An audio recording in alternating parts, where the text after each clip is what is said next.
Hello friends, good evening to all of you. आज का हमारा टॉपिक है बीओपी एडजस्टमेंट मैकेनिज़म्स। जो हमने पिछले वीडियोस में डिस्कस किया था, इसका सबसे पहले कंसेप्ट और इसका स्ट्रक्चर, फिर इक्विलिब्रियम और डिसइक्विलिब्रियम और उसके क्या रीजंस होते हैं और कौन कौन से मेथड्स होते हैं। तो आज हम वन बाय वन उसको अच्छे से डिस्कस करेंगे। अब हमारी जो एडजस्टमेंट मैकेनिज़्म आ जाता है बीओपी में, जो डिसइक्विलिब्रियम आता है, उसको हम कैसे रिमूव कर सकते हैं, कौन कौन से मेथड्स होते हैं, वो हमने कल डिस्कस कर लिए थे। उसका हमने कंसेप्ट भी, लेकिन आज हम थोड़ा उसको डिटेल में विद डायग्राम एक्सप्लेन करेंगे। ठीक है, तो आज हम करते हैं पहले एप्रिसिएशन और डेप्रिसिएशन ही से हम कैसे अपना बीओपी एडजस्टमेंट कर सकते हैं, तो वो देख लेते हैं। आपको पता ही है बीओपी जो हमारा है वो क्या होता है।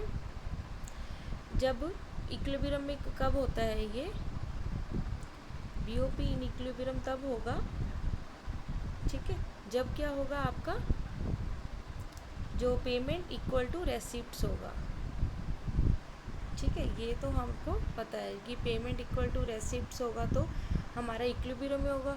और डिसइक्विलिब्रियम में कब होगा, तो ये दो तरीके से डिसइक्विलिब्रियम में आ जाता है। फर्स्ट तो बीओपी डिसइक्विलिब्रियम में जब आता है, जब क्या होता है आपका बीओपी सरप्लस होता है। एक तो सरप्लस से और एक डेफिसिट से हमारा बीओपी क्या हो जाता है, डिसइक्विलिब्रियम में आ जाता है। तो स्टेट ऑफ डिसइक्विलिब्रियम हमारी टू मेथड से आ जाती है, और सरप्लस से और डेफिसिट से।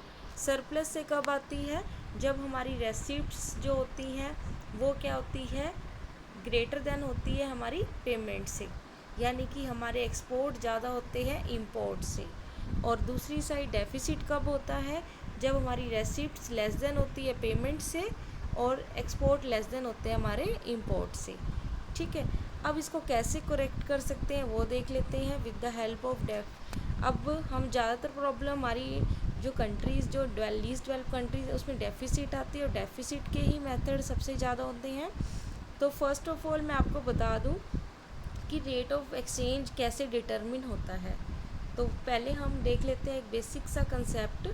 हम ले रहे हैं लेफ्ट हैंड साइड, यानी कि एक्स एक्सिस पे हम ले रहे हैं demand and supply of foreign exchange.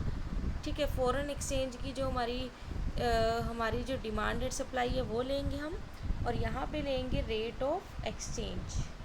ठीक है, वाई एक्सिस पे।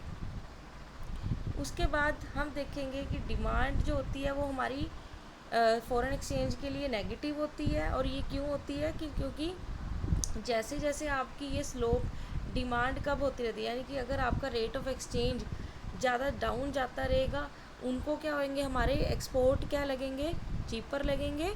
जिससे क्या होगा, जैसे मान लीजिए फर्स्ट ऑफ ऑल यहाँ पे क्या था, आपको पहले मैं डिमांड का बता रही हूँ। ठीक है, तो मान लीजिए रेट ऑफ एक्सचेंज जो था वो पहले इतना था इस पॉइंट पे। तो क्या होता है कि अगर ये डिक्लाइन हो जाता है तो डिमांड क्या हो जाती है, इंक्रीज़ हो जाती है। वो क्यों होती है, क्योंकि उनके अकॉर्डिंग हमारी करेंसी की जो वैल्यू होती है वो कम होती है। ठीक है, वो मैंने आपको कल बताया भी था। मान लीजिए $1 अगर इक्वल हमारा 64 रुपीज़ के हैं, और अगर हम उसको डेप्रीसिएशन कर देते हैं, रेट ऑफ एक्सचेंज गिरा देते हैं, मान लीजिए वो 50 रुपीज़ हो गया, तो उनके अकॉर्डिंग हमारी जो डिमांड है वो इंक्रीज़ होगी, क्योंकि इससे हमारे जो प्रोडक्ट्स होंगे, प्राइजेस जो होंगे वो गिर जाएंगे। और जब प्राइजेस डाउन जाते हैं तो आपको पता ही है, तो हमारी जो डिमांड है यानी कि क्वांटिटी है वो इंक्रीज़ होती है। ठीक है, तो इससे इसीलिए ये जो नेगेटिव स्लोप होती है हमारी डाउनवर्ड। ठीक है, अब देख लेते हैं कि अब इसकी हम समझ लेते हैं इसकी कौन सी सप्लाई साइड। सप्लाई जो होएगी वो हमारी होएगी अपवर्ड। ये सप्लाई स्लोप है और ये हमारी डिमांड स्लोप है। ठीक है, और ये सप्लाई जो होती है पॉजिटिव शो कर रही होती है कि जितनी हमारा रेट ऑफ एक्सचेंज बढ़ता जाएगा उतना हमारा इंपोर्ट ज़्यादा होगा और एक्सपोर्ट कम होगा। तो ये दोनों ही है हमारी, इसलिए। और जहाँ पे ये कट जाता है, इस पॉइंट पे क्या आ जाता है, रेट ऑफ एक्सचेंज डिटरमिन हो जाता है। ठीक है, तो रेट ऑफ एक्सचेंज ये वाला पॉइंट क्या हो जाएगा हमारा, रेट ऑफ एक्सचेंज, जहाँ पे बीओपी इक्विलिब्रियम पॉइंट में होता है, ना ज़्यादा कम ना ज़्यादा कम। ये स्टेट जो होती है वहाँ पे हमारा बीओपी बैलेंस होता है। ठीक है, तो पहले आपने इसका बेसिक समझ लिया कि कैसे बीओपी हमारी फॉरेन एक्सचेंज रेट से कैसे डिटरमिन होता है और कैसे ये बैलेंस होता है। अब देखते हैं कि जो इसमें डिस्टरबेंस जो आ जाती है, ठीक है, इनफ्लो या आउटफ्लो के सरप्लस या डेफिसिट होने से जो डिसइक्विलिब्रियम आता है उसको हम कैसे करेक्ट कर सकते हैं। तो एक तो मैंने आपको बताया था कि जो डेप्रिसिएशन और एप्रिसिएशन पॉलिसी है ये मार्केट मैकेनिज़्म है, ठीक है। तो ये कौन सा मैकेनिज़्म है, हमारा मार्केट मैकेनिज़्म है। तो मार्केट मैकेनिज़्म में जो हमारा रेट ऑफ जो एक्सचेंज है वो जो डिटरमिन होता है वो हमारा किस पे डिपेंड होता है, हमारा मार्केट पे। इसमें कोई भी गवर्नमेंट का रोल नहीं होता, ठीक है। Only market play role, market इसको एडजस्ट कर लेती है, ठीक है, वो भी डिमांड और सप्लाई के फोर्सेस से, ठीक है। अब देख लेते हैं हम कि जब डेप्रिसिएशन होगा तो हम कौन सी जब डेफिसिट होगा तो हम कौन सी पॉलिसी, ये आप ध्यान में रखना। क्वेश्चंस में एग्ज़ाम में ये ज़रूर आता है कि when depreciation policy is adopted, ठीक है, when appreciation policy is adopted, तो आपको ऑप्शन दिए जाएंगे तो आपको पता होना चाहिए कि डेप्रिसिएशन पॉलिसी हम कब एडोप्ट करते हैं। तो फर्स्ट जो हमारी डेप्रिसिएशन पॉलिसी होती है तो वो तो आपको ध्यान में रखना है, वो हम तब यूज़ करेंगे जब हमारा बीओपी क्या होएगा, deficit, D for deficit, D for depreciation, आप इससे भी याद रख सकते हैं, ठीक है। और एप्रिसिएशन हमारा सरप्लस के केस में होगा जब हमारा बीओपी एक्सपोर्ट ज़्यादा होंगे, इंपोर्ट कम होंगे, ठीक है। तो आपको इन तीनों बातों में याद रखना है। मैं उसको डिफरेंस करके भी बता देती हूँ। जैसे मान लीजिए यहाँ पे हमारा डेप्रिसिएशन, ठीक है, और यहाँ पे हमारा आ जाएगा एप्रिसिएशन।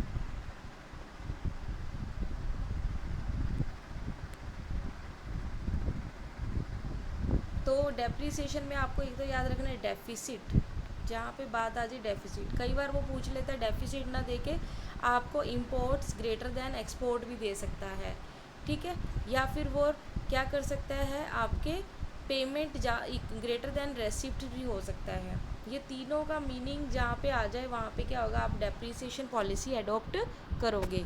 और दूसरी साइड एप्रिसिएशन पॉलिसी कब यूज़ करोगे, जब सरप्लस होगा, ठीक है, जब हमारे एक्सपोर्ट ग्रेटर दैन इंपोर्ट होएंगे और रेसिप्ट्स जो ग्रेटर दैन होएगी हमारी पेमेंट से, ठीक है। तो आपको इसको ध्यान रखना है, ये बहुत ही इंपॉर्टेंट है, इसमें से क्वेश्चन भी आ जाते हैं। अब देखते हैं डेप्रिसिएशन का मैकेनिज़्म कि कैसे ये वर्क करता है। और डेप्रिसिएशन ये याद रखना, ये क्या कर रहे हैं हम डेप्रिसिएशन का मतलब क्या हुआ कि हम अपनी करेंसी की वैल्यू को रिड्यूस कर रहे हैं in terms of other country, ठीक है। तो अगर हम अपनी जो करेंसी की वैल्यू को क्या करेंगे, सबसे पहले हमने क्या करी, अपनी करेंसी की जो वैल्यू है उसको क्या कर दिया, हमने रिड्यूस कर दिया। इससे क्या होगा, रिड्यूस होने से हमारे जो प्राइजेज़ होंगे गुड्स के वो भी रिड्यूस हो जाएंगे और डिमांड जो होएगी फ़ॉरेन में हमारे गुड्स की वो इंक्रीज़ हो जाएगी, यानी कि हम अपनी कंट्री क्या करेगी, एक्सपोर्ट ज़्यादा होएगा और इंपोर्ट हमारा कम होगा और जो पेमेंट आएगी वो हमारी ज़्यादा हो जाएगी। और इस तरह हम क्या कर सकते हैं, अपने जो डेफिसिट की जो प्रॉब्लम है, जो हमारी बीओपी में जो डेफिसिट है उसको रिकवरी में आ जाते हैं, हमारा इम्प्रूव होने लग जाता है, ठीक है। तो इससे क्या होगा, पेमेंट जब हमारी इंक्रीज़ होने लग जाती हैं और इंपोर्ट्स भी हमारे डाउन होने लग जाते हैं, एक्सपोर्ट इंक्रीज़ होता है, तो बीओपी हमारा रिकवर जो डेफिसिट होता है वो हमारा रिड्यूस होने लग जाता है। तो ये मैकेनिज़्म है हमारा डेप्रिसिएशन में। और उसी तरह कई कंट्रीज़ ऐसी भी है जहाँ पे जैसे कि जर्मनी हो गया, ठीक है, कि चाइना, जापान, यहाँ पे क्या है जो बीओपी सरप्लस भी हो जाता है, क्योंकि आपको पता है जो चाइना, जर्मनी, ये जो कंट्रीज़ है ये क्या है, ये एक्सपोर्ट ओरिएंटेड कंट्रीज़ है। यहाँ पे सबसे ज़्यादा एक्सपोर्ट मार्केट है। यहाँ पे आपको पता है चाइना जो है वो वर्ल्ड में लार्जेस्ट प्रोड्यूसर्स कंपनी जो प्रोडक्शन में नंबर फर्स्ट या सेकंड रैंक तो होता ही होता है उसका। तो इसलिए वजह से उनका जो बीओपी पेमेंट एक्सपोर्ट ज़्यादा होने से उनका जो बीओपी में क्या प्रॉब्लम आ जाती है, सरप्लस की, तो इससे उनका डिसइक्विलिब्रियम हो जाता है। लेकिन जो सरप्लस होता है वो आपको पता होता है कि वो फिर भी क्या होता है, एक फेवरेबल इफ़ेक्ट है, ठीक है, ये मैंने आपको बताया था, ये क्या होता है, फेवरेबल इफ़ेक्ट होता है। और डेफिसिट होना हमारी कंट्री के लिए ये बर्डन होता रहता है इस डेट को, और इसको कैसे रिमूव करते हैं। और डेप्रिसिएशन अब आपको मैं बता दूं कैसे होएगा जब हमारी कंट्री का डेप्रिसिएशन करना है। ठीक है, जैसे ये डिपेंड भी हमारा किस पे करता है, इलास्टिसिटी ऑफ डिमांड। ये याद रखना, depreciation depends on elasticity of demand की फ़ॉरेन में हमारे गुड्स की क्या डिमांड है, कितनी की वो हमारी वैल्यू देते हैं हमारी गुड्स की। अगर उनके थोड़े से अगर हमारी एप्रिसिएशन पॉलिसी अडोप्ट होती है और प्राइजेज़ उनको अगर हाई भी लगते हैं, तब भी अगर उनकी डिमांड हमारे अकॉर्डिंग वैसे तो गिरनी चाहिए, लेकिन क्या होता है अगर इलास्टिसिटी ऑफ डिमांड उनकी क्या हो, लेस हो, ठीक है, यानी कि इन इलास्टिक हो, तो इस सिचुएशन में क्या होगा, ठीक है, ऐसी सिचुएशन में क्या होगा, जब लेस इलास्टिक हो या इन इलास्टिक हो, तो प्राइस के बढ़ने से या कम होने से उससे कोई फ़र्क नहीं पड़ेगा डिमांड में। तो उसमें उस सिचुएशन में हम अपने एक्सपोर्ट और इंपोर्ट को मैकेनिज़्म को सॉल्व नहीं कर सकते। तो ये भी आपको ध्यान रखना है, ये पॉलिसी कब एडोप्ट मतलब कब सक्सेसफुल होएगी, जब हमारी हमारी जो जो डिमांड फॉर जो सप्लाई होएगी वो क्या होनी चाहिए, लेस इलास्टिक नहीं होनी चाहिए, मतलब कि फुली इलास्टिक होनी चाहिए, कि थोड़े से प्राइस बढ़ने से भी उनको हमारी डिमांड पे क्या हो रहा है, बहुत ज़्यादा इफ़ेक्ट हो रहा है। और वो हम क्या कर, इसलिए हम इस पे ये रूल अप्लाई कर सकते हैं। ठीक है, तो ये देखिए मैं आपको बता देती हूँ कि कैसे ये वर्क करता है डेप्रिसिएशन पॉलिसी। यहाँ पे मान लीजिए हमारा क्या था, डिमांड का, ये था हमारा सप्लाई का, यहाँ पे रेट ऑफ एक्सचेंज डिटरमिन हो जाता है। डेप्रिसिएशन से अगर हम क्या करते हैं, अपनी कंट्री का exchange in terms of other country कम कर देते हैं, यहाँ देख लीजिए, तो क्या होगा, यहाँ पे हमारी क्या होगी, डिमांड देखो पहले इतनी मतलब इस लेवल पॉइंट पे थी और अब इस पॉइंट पे, यानी कि एक्स डिमांड को शो कर रहा है। और इससे क्या होगा कि डिमांड हमारी ज़्यादा हो जाएगी सप्लाई से, प्राइजेस भी हाई हो जाएंगे, और इसी वजह से उनको क्या लगेगा, एक्सपोर्ट हमारे जो चीपर हो जाएंगे, एक्सपोर्ट हम ज़्यादा करेंगे। एक्सपोर्ट ज़्यादा होएगा तो क्या होगा, तो हमारा इंपोर्ट कम हो जाएगा, पेमेंट रेसिप्ट्स आएगी, और इस तरह हम डेप्रिसिएशन पॉलिसी को अडोप्ट करके अपना बीओपी डेफिसिट को सॉल्व कर सकते हैं। सेम एज हमारा जो प्रोसीजर होता है एप्रिसिएशन पॉलिसी का। ठीक है, अब मार्केट में ये जो मैकेनिज़्म है ये ऑटोमेटिक होता है, कैसे, इसमें गवर्नमेंट का कोई रोल नहीं होता है। तो इसकी एडजस्टमेंट ऐसे भी है कि मान लीजिए कि किसी भी रीज़न से ये जो डिमांड कर्व है इंक्रीज़ हो जाता है, पहले रेट ऑफ एक्सचेंज इधर था, फिर रेट ऑफ एक्सचेंज इधर हो गया, ठीक है, क्वांटिटी जो है वो इंक्रीज़ हो गई, ठीक है, तो इससे क्या होगा, ये इक्विलिब्रियम पॉइंट जो इधर से शो हो गया, और ये क्या शो कर रहा है, हमारा डेफिसिट शो कर रहा है। ठीक है, ये डेफिसिट को हम कैसे रिमूव कर सकते हैं, ठीक है, तो इसको एडजस्टमेंट करने के लिए कोई हम डेप्रिसिएशन की पॉलिसी अडोप्ट करेंगे। डेप्रिसिएशन की पॉलिसी से क्या होगा, ये जो इक्विलिब्रियम इधर शिफ्ट हो के हमारा इधर से फिर से फर्दर ये बैकवर्ड हो जाएगा, ऑटोमेटिकली एडजस्टमेंट किया जाता है, और ये शॉर्ट टर्म लॉन्ग टर्म दोनों हो सकता है, और इसमें गवर्नमेंट कोई रोल नहीं करती। इसको एलिमिनेट करने के लिए जैसे कि फॉरेन एक्सचेंज में स्पेकुलेशंस, और ये कौन करते हैं ऑटोमेटिकली, जैसे कि मार्केट में स्पेकुलेटर्स होते हैं, वो मैं आपको इसका जो इंटरनेशनल इकोनॉमिक्स में इसका टॉपिक भी है, कंसेप्ट भी है, ठीक है। और स्टेबलाइज द एक्सचेंज रेट, हम स्टेबलाइज भी कर सकती है मार्केट कि हमारा ये इसको हम सेम रेट पे रखेंगे, या फिर हम क्या कर सकते हैं, और कैपिटल जो मूवमेंट है उसको रिमूव कर सकते हैं, ठीक है, कैपिटल जो मूवमेंट है उसको कंट्रोल कर सकते हैं, ठीक है। इनफ्लो आउटफ्लो जो मैंने आपको समझाया था उसी को हम क्या कहते हैं, कैपिटल मूवमेंट कहते हैं, और इस कैपिटल मूवमेंट को भी हम अपने अकॉर्डिंगली कर सकते हैं, प्रिवेंट कर सकते हैं फ्लक्चुएशंस जो एक्सचेंज रेट में आ रही है, ठीक है, उसको कंट्रोल कर सकते हैं। तो ये ऐसे मेथड्स है जिससे हम क्या कर सकते हैं, ऑटो जो मैकेनिज़्म है मार्केट अपने रोल प्ले करती है without the help of government, ठीक है। तो ये सारा प्रोसेस हमारा एप्रिसिएशन डेप्रिसिएशन का था, और कैसे हम एप्रिसिएशन डेप्रिसिएशन रोल प्ले करती है हमारी फॉरेन एक्सचेंज में, और कैसे हम फॉरेन एक्सचेंज से अपने बीओपी को इक्विलिब्रियम में ला सकते हैं, ठीक है। उसके बाद जो हमारा नेक्स्ट होएगा मेथड वो होएगा डीवैल्यूशन, वो मैं आपको नेक्स्ट वीडियो में बताऊंगी। और जो डीवैल्यूशन का कंसेप्ट है वो मैंने आपको बताया, उसमें जो मार्केट कौन प्ले करती है। जो डीवैल्यूशन हमारा नेक्स्ट टॉपिक होगा।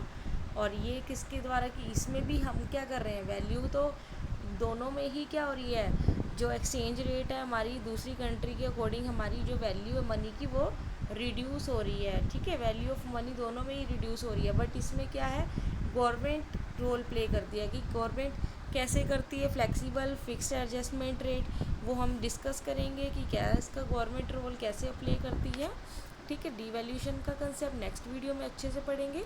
तो आज हमारा डेप्रिसिएशन मेथड हो चुका है एडजस्टमेंट में, उसके बाद डीवैल्यूशन करेंगे, ठीक है। अगर आपको मेरी वीडियो अच्छी लगे तो प्लीज़ लाइक एंड सब्सक्राइब कर लीजिए और शेयर कीजिए जितना हो सके, और बेल आइकन पे क्लिक कर लीजिए जिन्होंने अभी तक नहीं किया, और प्लीज़ सब्सक्राइब कर लीजिए। Okay, thank you, bye bye.